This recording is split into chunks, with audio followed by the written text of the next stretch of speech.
Welcome to Nanak classes. दोस्तों, Nanak classes के YouTube channel पे आपका स्वागत है। आज हम राजस्थान सामान्य अध्ययन की लगातार जो आपको टेस्ट सीरीज दी जा रही है, टेस्ट सीरीज नंबर 2 है और आज का टॉपिक है राजस्थान के भौतिक स्वरूप। तो राजस्थान के भौतिक स्वरूप की चर्चा करेंगे और ये आपको 6 बजे यानी आज लगभग 5 से 6 बजे के बीच आपको नानक क्लासेज ऐप में ये टेस्ट सीरीज जिसने ले रखी है उसको टेस्ट मिल गया। सॉल्यूशन भी उसका वहीं पे है, पीडीएफ भी उपलब्ध हो गई और अब यहाँ पे 9 बजे आपको इसका सॉल्यूशन मिलता है। तो राजस्थान के भौतिक प्रदेश, जो 4 भौतिक प्रदेश है, उनकी मुख्य जो परीक्षा में आए हुए क्वेश्चनों के हिसाब से ही हम चर्चा करेंगे। ये टेस्ट सीरीज है, जिस विद्यार्थी ने नहीं लिया 200 रुपये इसका चार्ज है।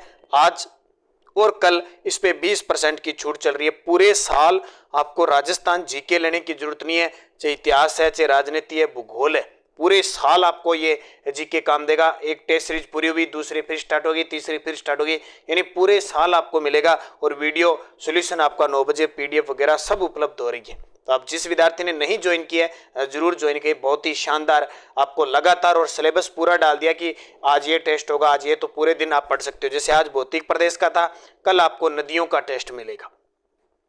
तो स्टार्ट करें। 50% इंपॉर्टेंट और 50-40 जितने भी इंपॉर्टेंट प्रश्न है और वहां टेस्ट देने के बाद आपको सॉल्यूशन भी मिल रहे हैं।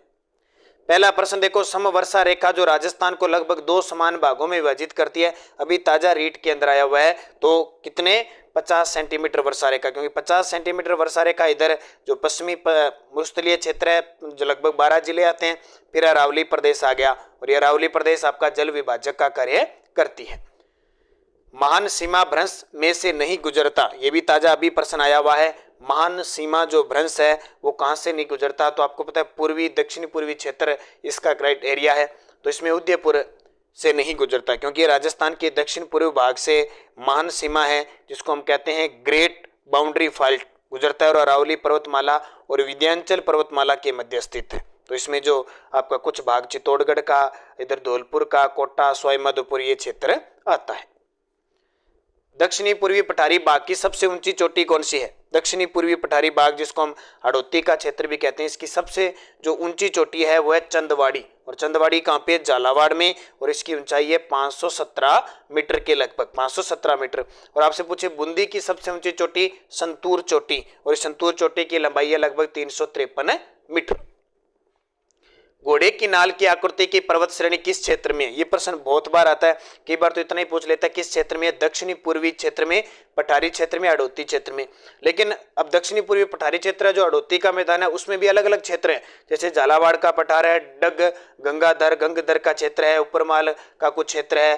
तो इसका उत्तर हो जाएगा शाहबाद उच्च क्षेत्र है ना, जो शाहबाद उच्च क्षेत्र बारां के पास, इसमें जो मध्य प्रदेश के पास लगा हुआ है, वहां पे घोड़े की नाल की आकृति की पर्वत श्रेणी है। तो इसको याद रखना, लगभग ये समुद्र तल से 300 मीटर की ऊंचाई पर है। पूर्वी मैदानी प्रदेश में कौन सा बेसिन शामिल नहीं है? बहुत ही शानदार प्रश्न है। पूर्वी मैदानी प्रदेश जिसका लगभग क्षेत्रफल कितना है? 23%, जलोढ़ मिट्टी पाई जाती है और जनसंख्या यहाँ पे 39% रहती है। और कोपेन के अनुसार यहाँ पे जलवायु कैसी पाई जाती है?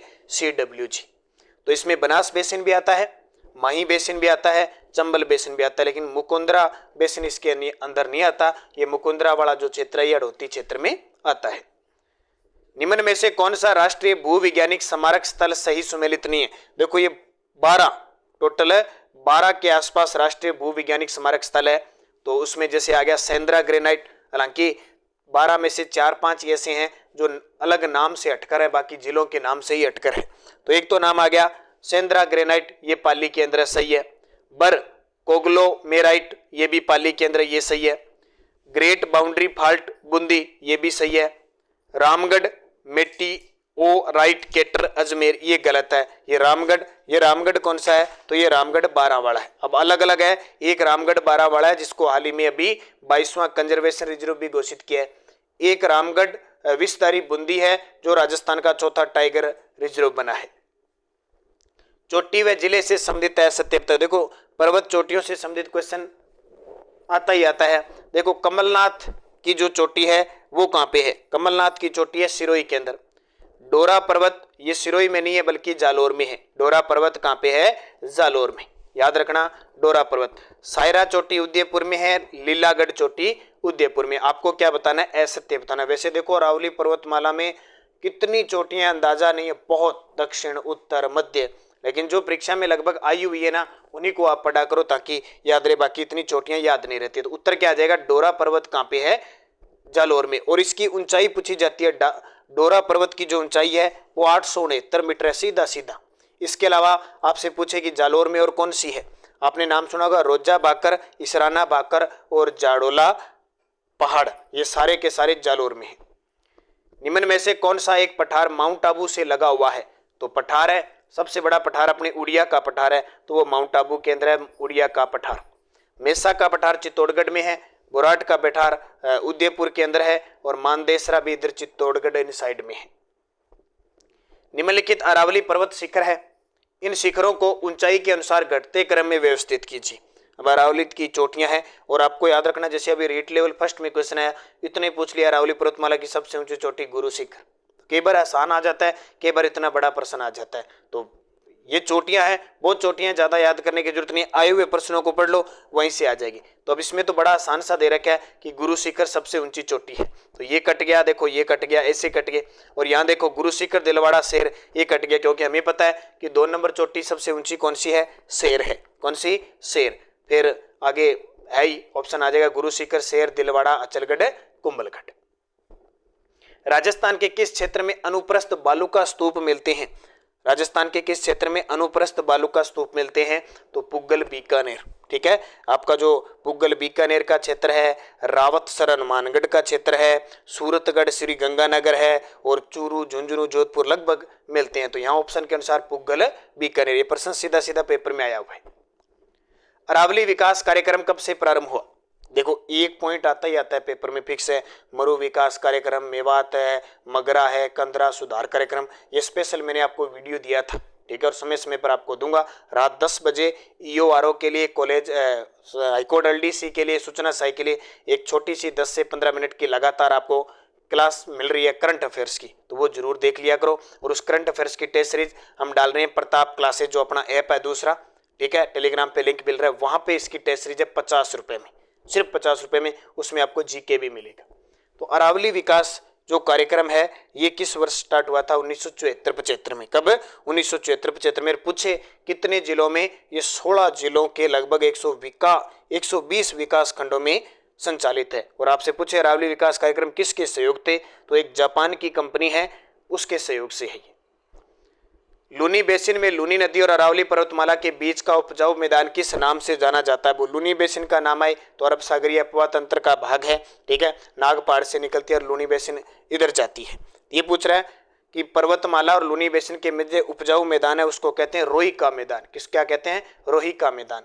हमादा तो पथरीला क्षेत्र हो गया, बांगर प्रदेश शेखावटी का हो गया, और निहड़ जो सांचौर जालोर के आसपास का क्षेत्र है, तो इसको क्या कहते हैं, रोही का मैदान।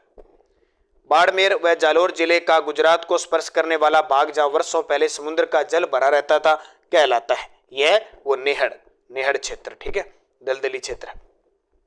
नाकोड़ा पर्वत किस जिले में है, तो नाकोड़ा पर्वत बाड़मेर में है। नाकोड़ा पर्वत बाड़मेर में है। याद रखना यहाँ पे एक मंदिर है पार्श्वनाथ की जैन मंदिर, पार्श्वनाथ है जैन मंदिर, ये पूछा जाता है नाकोड़ा पर्वत। मरुस्थलीय क्षेत्रों में छोटी झाड़ियों और घास के झुंड के चारों ओर बनने वाले बालू का स्तूप है। मरुस्थलीय क्षेत्रों में छोटी झाड़ियों या घास के जो झुंड है उनके चारों ओर बनने वाले बालू का स्तूप को क्या कहते हैं, उनको कहते हैं पैराबोलिक। क्या कहा जाता है, उन्हें पैराबोलिक कहा जाए। ये सॉरी झुंड की बात कर रहा है तो इन्हें कहते हैं सबर काफिज कहा जाता है। हेयर पिन के आकार के बालू का स्तूप होते हैं। महिलाओं के बालों के लगाने वाले जो हेयर पिन होती है उसके आकार के बालू का स्तूप होते हैं, उन्हें कहते हैं पैराबोलिक। याद रखना इंपॉर्टेंट है, पैराबोलिक। कुसाली घाट दरा किस जिले में स्थित है, कुसाली घाट दरा है सवाई माधोपुर में। देखो घाट, नाल, दर्रा ये सारी अरावली पहाड़ी क्षेत्रों में होती है, तो कुसाली घाट दरा कहां पे है, सवाई माधोपुर में। जिंदोली घाटी किस जिले में स्थित है, कौन सी, जिंदोली घाटी, तो जिंदोली घाटी है अलवर के अंदर। ये सीधे से याद करने वाले हैं। निम्न में से असुमेलित युगम बताइए। देखो बाकर की पहाड़ियां, कटी फटी पहाड़ियां सिरोही में, गिरवा की तस्त्रीनुमा पहाड़ियां उदयपुर में, बागड़ कहते हैं बांसवाड़ा को, जबकि बांगर कहते हैं शेखावटी क्षेत्र को, हनुमानगढ़ को नहीं कहते, ध्यान रखना। ये 2 शब्द बड़े इंपॉर्टेंट है। एक तो आपसे पूछे बागड़ और या पूछे आपको वागड़, ये तो है डूंगरपुर बांसवाड़ा का क्षेत्र, यदि आपसे पूछे बांगर या पूछे या बांगड़ या बांगड़ वागड़, यानी बागड़ और वागड़ तो है डूंगरपुर बांसवाड़ा, बांगर या बांगड़ पूछे तो शेखावटी क्षेत्र, सिक्कर झुंझुनू और कुछ नागौर का क्षेत्र है, तो ये असुमेलित हो जाएगा। मुकुंदरा पहाड़ियां मुख्यतः किस जिले में फैली है, ये तो याद ही रखना है। मुकुंदरा हिल्स है, तीसरा टाइगर रिजर्व है मुकुंदरा हिल्स वगैरह, तो ये किस क्षेत्र में फैली हुई है, ये किस क्षेत्र में फैली हुई है, कोटा क्षेत्र के अंदर। निम्न में से कौन सी पहाड़ियां राजस्थान में विंध्यन पर्वत श्रेणियों का विस्तार है। अब ये प्रश्न बहुत नजदीक ऑप्शन है ना, बहुत सारे विद्यार्थियों ने जब टेस्ट दिया होगा तो गलत भी किए होंगे, सस्पेंस भी होगा। इसी प्रकार परीक्षा में अपने सस्पेंस रहता है, ये परीक्षा में आए हुए प्रश्नों पर ही अपने ज्यादा ध्यान देंगे। तो पहाड़ियां जो राजस्थान में विंध्यन पर्वत श्रेणियों का विस्तार है जहां पे, तो विंध्यन श्रेणियों का कहां पे है, मुकुंदरा पहाड़ियां, क्योंकि डोरा पर्वत जालौर में हो गया, अलवर ऊपर हो गया, गिरवा इधर हो गया आपका उदयपुर साइड। राजस्थान का कौन सा भौतिक विभाग मालवा के पठार का विभाग, देखो एक अरावली का भाग हो गया, टेथी सागर वगैरह, तो ये मालवा के पठार का भाग कौन सा हो जाएगा, कौन सा हो जाएगा मालवा के पठार का, तो ये हो जाएगा हड़ौती का क्षेत्र जहां काली मिट्टी पाई जाती है। निम्न में से कौन सा समतल उच्च मैदान हेरोन महोदय द्वारा तृतीय पेनीप्लेन के रूप में पहचाना गया, ये 2021 के एक एग्जाम में आया हुआ क्वेश्चन है। निम्न में से कौन सा समतल उच्च मैदान हेरोन महोदय द्वारा तृतीय पेनीप्लेन के रूप में पहचाना गया, यह नया प्रश्न है, ध्यान रखना। तो मालपुरा करौली का जो मैदान है ना, डांग का क्षेत्र, बनास नदी का प्रवाह क्षेत्र, वो है। राजस्थान का कौन सा जिला फ्लोरोसिस से सर्वाधिक प्रभावित है, जो पानी में फ्लोराइड के कारण होता है, तो ये नागौर और अजमेर की जो कुबड़पट्टी वाला क्षेत्र है वो है, तो ऑप्शन यहाँ पे अपने पास नागौर। निम्न में से कौन सा समूह राजस्थान की पर्वत चोटियों का उनकी ऊंचाई के अनुसार सही अवरोही क्रम है। अब नोट करना इस बात को, अवरोही क्रम, कौन सा क्रम, अवरोही। अवरोही का मतलब होता है बड़ा, फिर छोटा, फिर उससे छोटा, फिर उससे छोटा, ठीक है। तो अब चोटियां दे दी, अब चोटियों का सही जवाब देखो। अब इसमें सीधा सीधा आपको मिल जाएगा कि यहाँ पे सज्जनगढ़ जरगा, यहाँ पे शेर जरगा सज्जनगढ़ तारागढ़ जरगा शेर, ये तो वैसे ही गलत होगी, ये होगी, तो इसका उत्तर हो जाएगा शेर जरगा सज्जनगढ़ तारागढ़, क्योंकि सबसे बड़ी कौन सी हो जाएगी में शेर, क्योंकि शेर सिरोही के अंदर है, लगभग 1597 मीटर उसकी ऊंचाई है। उसके बाद में जरगा, जरगा उदयपुर में 1431 मीटर ऊंचाई है। फिर सज्जनगढ़ उदयपुर के अंदर है, तारागढ़ अजमेर के अंदर है। निम्नलिखित कथनों पर विचार कीजिए, निम्नलिखित कथनों पर विचार कीजिए। देखो, अरावली मरुस्थल के पूर्ववर्ती विस्तार को रोकती है, बिल्कुल सही है। अगर अरावली नहीं होती तो पूरे राजस्थान में मरुस्थल होता। राजस्थान की सभी नदियों का उद्गम अरावली से होता है, सभी नदियों का कोई जरूरी नहीं होता। राजस्थान में वर्षा का वितरण प्रारूप अरावली से प्रभावित नहीं होता, प्रभावित होता है, ये तो गलत है। अरावली प्रवेश धात्विक खनिजों में समृद्ध, बिल्कुल धात्विक खनिजों में अरावली, यानी लगभग 70 से 80% जो खनिज धात्विक पाए जाते हैं वो अरावली में है। तो पहला भी सही है और 4 नंबर सही है और 2 गलत है, तो कथन 1 और 4 सही है। राज्य का दूसरा सबसे ऊंचा पठार कौन सा है। अब पहला तो उड़िया का पठार है और दूसरा सबसे ऊंचा कौन सा हो गया, अब्बू का पठार। कौन सा, अब्बू का पठार। निम्नलिखित मतानुसार राजस्थान के पश्चिम क्षेत्र में किस काल अवधि में मरुस्थलीय दशाओं का विकास हो गया था। तो ये थोड़ा सा सीधा याद रख लेना भाई, ये हो गया था लगभग 4000 ईस्वी पूर्व से 1000 के मध्य। और ये जो बात बताते हैं ये सिरिल महोदय है, सिरिल फॉक्स के अनुसार है। निम्न में से कौन सी भौगोलिक शब्दावली युगम सुमेलित नहीं है। ये देखो बड़ी शानदार शब्दावली है, ज्यादातर भौतिक प्रदेश से इस प्रकार के प्रश्न आते हैं। मरहू, मरहू क्या होता है, पोखर का जल सूख जाने के बाद बचा हुआ उपजाऊ मिट्टी का क्षेत्र को मरहू कहते हैं। रेडाना, कौन सा, रेडाना मरुस्थलीय क्षेत्र में मीठे पानी का स्रोत, तो ये गलत है, ये सुमेलित नहीं है। रेडाना मीठे पानी का स्रोत नहीं होता, बल्कि ये मरु प्रदेश में पाए जाने वाले लवणीय जो दलदली रन है उसका उदाहरण है।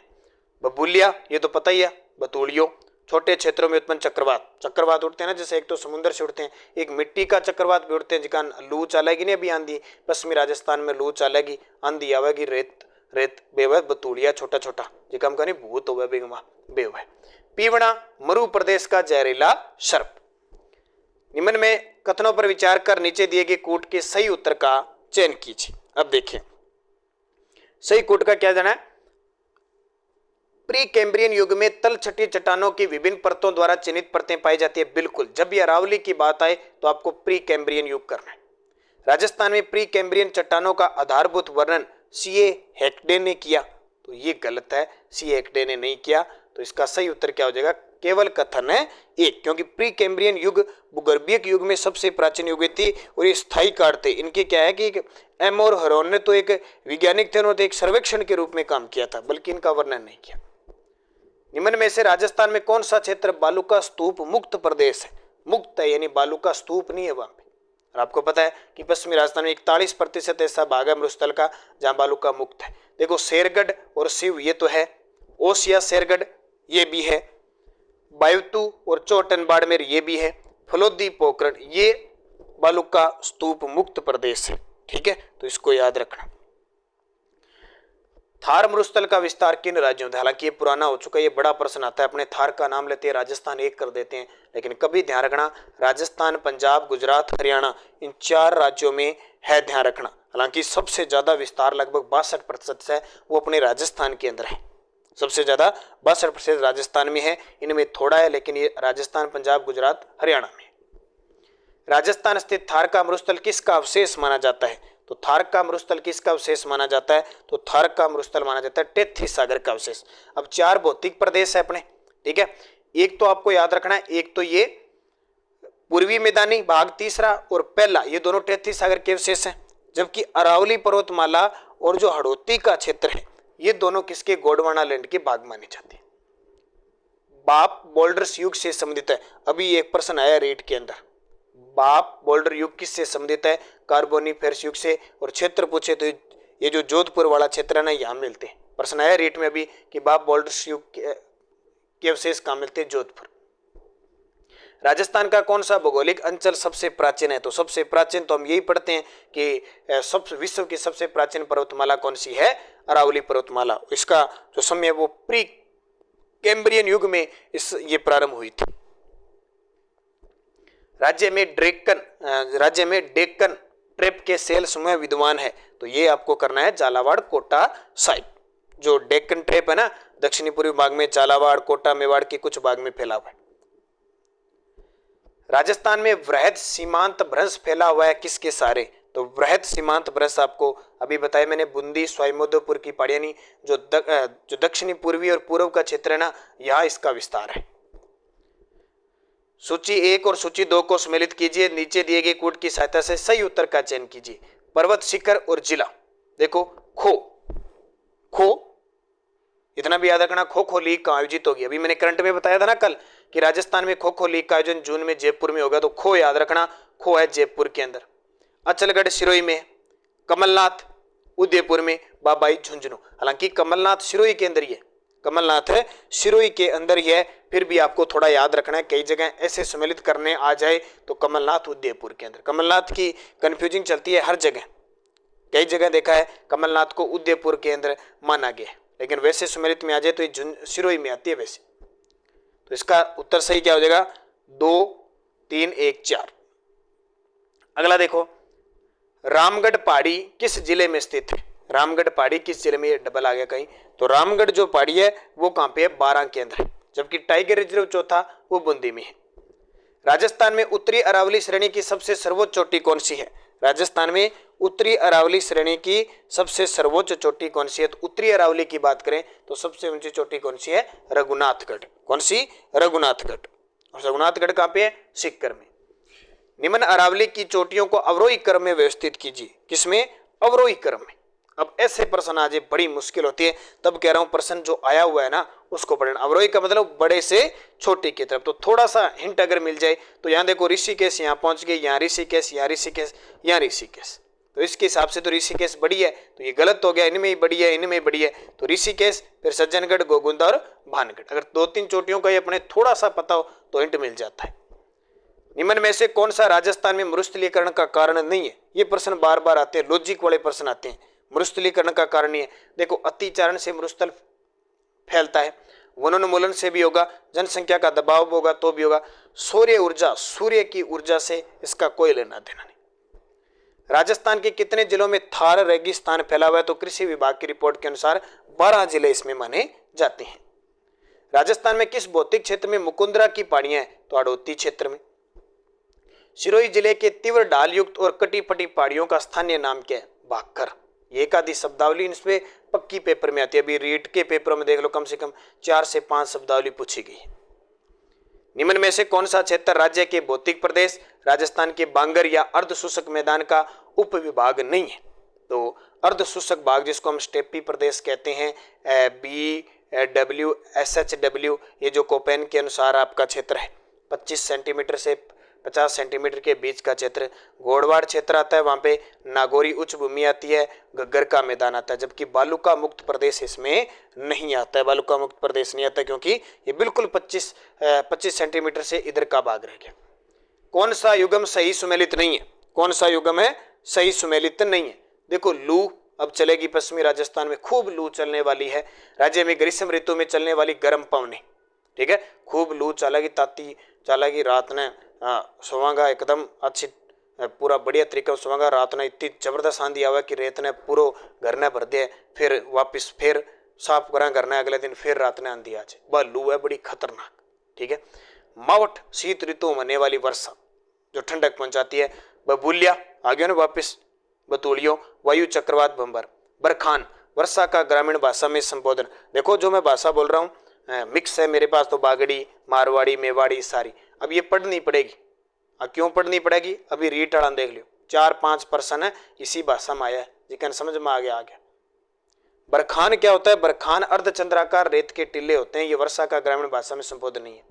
कौन सा क्षेत्र देशहरों के नाम से जाना जाता है? ये सारी शब्दावली आपको अच्छे तरीके से पढ़नी है।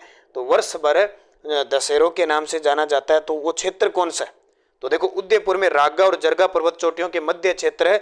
वर्ष भर हरा भरा रहने के कारण इसको देशहरों कहते हैं। देशहरों यानी देश हरियो भरियो, तो याद रखना। रागा और जरगा पर्वत ये बहुत बार आता है, रागा जरगा पर्वत के बीच में। अरावली पर्वतमाला राजस्थान को 2 भागों उत्तर पश्चिम व दक्षिण पूर्व भागों में बांटती है। इनमें से किस भाग में वनस्पति कम पाई जाती है? तो किस भाग में वनस्पति कम पाई जाती है? उत्तर पश्चिम में। और कई प्रश्न सिंपल होते हैं, अपने कहते हैं ना सरल प्रश्न है, भी जो दे के आता है उसको सरल लगते हैं, लेकिन फिर भी वो गलत कर देता है। वहां पे मान लो 20 प्रश्न सरल हैं, उसमें से अगर उसने 2 गलत कर दिए ना, वो तो मारा जाएगा। और 12 के जो कोई पेपर देखेगा ना, उसको लगेगा इतना सूखा प्रश्न, इन तो फुल मेरिट जाएगी। लेकिन जो करने वाला होता है ना, वो 20 में से 2 टपका के आ जाता है, 2-3 टपका के आ गया तो 1 वैसे चला गया, 20 में से 15 सही हुए तो गया काम से। और सिंपल प्रश्न अगर गलत कर दिया तो गया काम से। तो ये तैयारी करने के साथ साथ ये चीजें भी आपको सीखनी चाहिए, याद रखनी चाहिए। अरावली पर्वत श्रेणी जो माउंट आबू के पास स्थित है, उसके उच्चतम शिखर गुरु शिखर की ऊंचाई कितनी है? 3-4 बार प्रश्न आ चुका है। अपने मीटर में पढ़ के चले जाते हैं, फिट में पता नहीं होता है, प्रश्न गलत करके आते हैं। तो गुरु शिखर की ऊंचाई 1722 मीटर है, और लगभग फिट में मानोगे तो 5600 से 5700 फिट है। ये भी गलत हो जाता है कई बार। और तारा बालू का स्तूप कहाँ पाए जाते हैं? तारा स्टार जिकन का नहीं, स्टार तारा बालू का स्तूप है ना, ये लगभग पोखरण जो जैसलमेर और सूरतगढ़ वाले क्षेत्र में तारा बालू का स्तूप पाए जाते हैं। तो ये 51 प्रश्न थे, ये आपको टेस्ट में डाल दिए, आपने देख भी लिए होंगे। अब आज और कल टेस्ट सीरीज हमारी एक तो 2nd ग्रेड की चल रही है, फर्स्ट पेपर की, जब तक एग्जाम नहीं होता तब तक उसमें टेस्ट मिलेंगे। एक कॉलेज लेक्चरर के अभी आने वाली है भर्ती, तो उसके लिए टेस्ट सीरीज शुरू कर दी है, ठीक है। तो उसका पहला टेस्ट 16 मार्च को होगा, वो टेस्ट सीरीज ले लेना। इनमें अभी 20% की छूट चल रही है, और ये है ही, और करंट की टेस्ट सीरीज है। तो आप निरंतर अध्ययन करो, सुबह करंट की क्लास देखा करो, बस पढ़ना है, लगातार पढ़ना है। भर्तियां वो 1 लाख घोषित है ना, आ जाएगी और आपके सामने से निकल जाएगी। बस आपको पढ़ना है उन चीज को, पहले तैयार रहना की भर्ती है, उससे पहले सारा कवर कर लें, अपने अच्छे तरीके से पढ़ लें। धन्यवाद सभी विद्यार्थियों को। जय हिंद, जय भारत।